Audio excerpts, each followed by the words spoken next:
আসসালামু আলাইকুম everyone, welcome back to my channel. আজকের রেসিপিতে থাকছে কাঁচা আলু আর আটা দিয়ে তৈরি খুবই হেলদি একটি সকাল অথবা বিকেলের নাস্তার রেসিপি। আপনারা চাইলে বাচ্চাদের টিফিনেও কিন্তু এই নাস্তাটি তৈরি করে দিতে পারেন ঝটপট।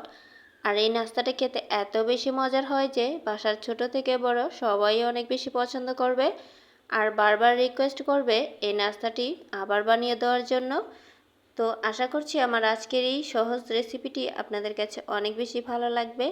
তো রেসিপিটি তৈরি করার জন্য এখানে আমি বড় সাইজের একটা আলু খোসা ছাড়িয়ে ভালোভাবে পরিষ্কার পানি দিয়ে ধুয়ে নিয়েছি।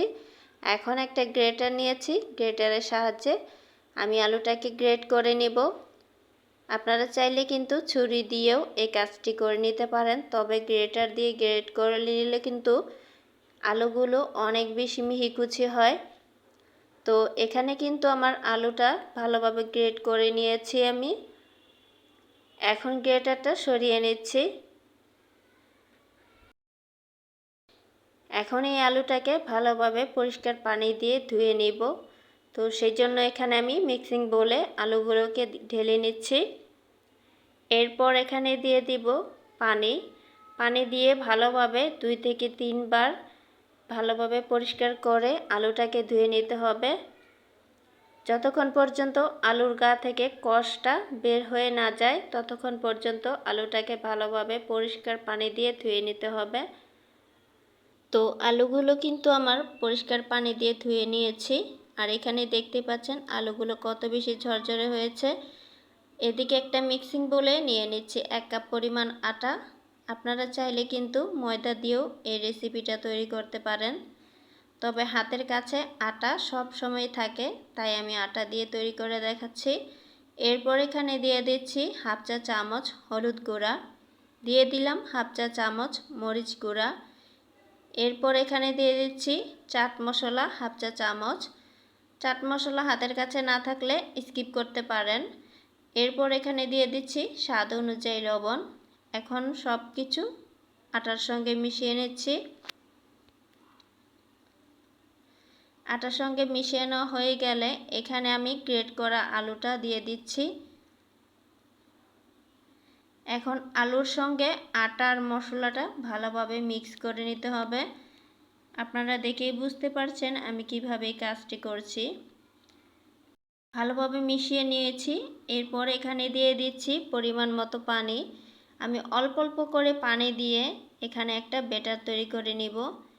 বেশি পরিমাণের পানি কিন্তু একেবারে দেওয়া যাবে না, অল্প করে পানি দিয়ে সুন্দর একটা ব্যাটার তৈরি করে নিতে হবে।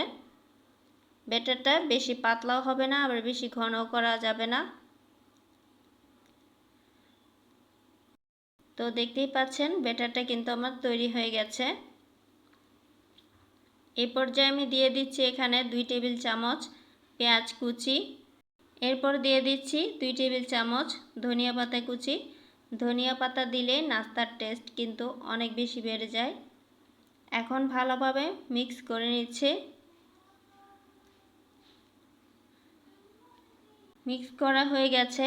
এরপর এখানে আমি একটা প্লেট নিয়েছি, প্লেটটা দিয়ে ঢেকে 10 মিনিটের জন্য ব্যাটারটা রেস্টে রেখে দিব। ফিরে এলাম 10 মিনিট পর। এখন আপনাদের দেখিয়ে দিচ্ছি ব্যাটারের ঘনত্বটা কতটুকু হয়েছে। দেখেই বুঝতে পারছেন ব্যাটারটা কিন্তু আগের থেকেও অনেক বেশি ঘন হয়েছে, শুধুমাত্র রেস্টে রাখার জন্য। এখন এখানে অ্যাড করে দিচ্ছি নরমাল তাপমাত্রার একটা ডিম। ডিমটা কিন্তু আগে দেওয়া যাবে না, নাস্তাটা বানানোর আগ মুহূর্তেই ডিমটা দিয়ে ভালোভাবে আটার ব্যাটারের সঙ্গে মিশিয়ে নিতে হবে। এ পর্যায়ে কিন্তু ভালোভাবে মিক্স করে নিতে হবে।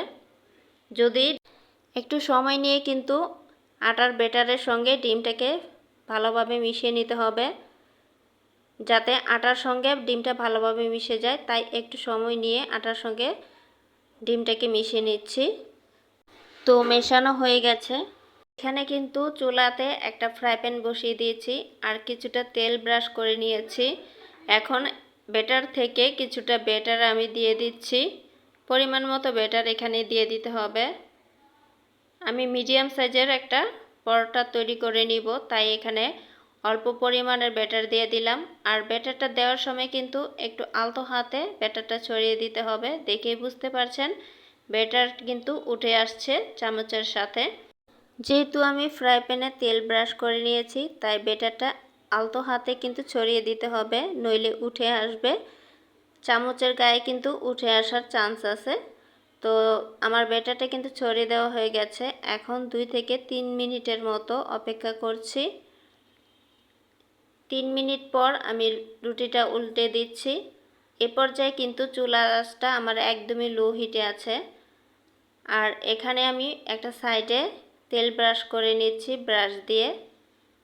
যেহেতু এখানে হালকা তেল আমি ব্যবহার করছি, তাই ব্রাশ দিয়ে ব্রাশ করে নিচ্ছি। এই নাস্তাটা বানানোর জন্য বেশি করে তেল দেওয়ার কোনো প্রয়োজন নেই। একটু হালকা তেল ব্রাশ করে নিলে কিন্তু নাস্তাটা অনেক বেশি মুচমুচে হবে। তো একটা পাশ এভাবে উল্টে পাল্টে কিন্তু আমি তেল ব্রাশ করে নিচ্ছি। আর এভাবে কিন্তু নাস্তাটা আমি ভালোভাবে ভেজে নিব। আর চুলার আঁচটা কিন্তু অবশ্যই লো হিটে রাখতে হবে। তো একটা নাস্তায় কিন্তু আমার তৈরি করা হয়ে গেছে। একটা প্লেটে উঠিয়ে নিয়েছি। আর দেখে বুঝতে পারছেন নাস্তাটা কত বেশি সুন্দর হয়েছে। আমি আরও একটু তেল এখানে চামচ দিয়ে ব্রাশ করে নিচ্ছি। এ পর্যায়ে আবারও একটু ব্যাটার দিয়ে দিলাম। নাস্তাটার সাইজ কিন্তু আপনারা আপনাদের পছন্দ মতো দিয়ে দিবেন। আর দেখেই বুঝতে পারছেন চামচের সাথে কিন্তু ব্যাটারটা উঠে আসছে। সেই জন্য এই কাজটি কিন্তু একদমই আলতো হাতে করতে হবে, যাতে ব্যাটারটা চামচের গায়ে লেগে না আসে। তো এখন আমি নাস্তাটা উল্টে দিচ্ছি। আবারও নাস্তার মধ্যে তেল ব্রাশ করে নিচ্ছি। এভাবে উল্টে পাল্টে নাস্তাগুলোকে আমি ভেজে নিব। তো আরও একটি নাস্তা কিন্তু এখানে আমি ভেজে নিয়েছি। আর এখানে কিন্তু সবগুলো নাস্তা আমার ভাজা হয়ে গেছে।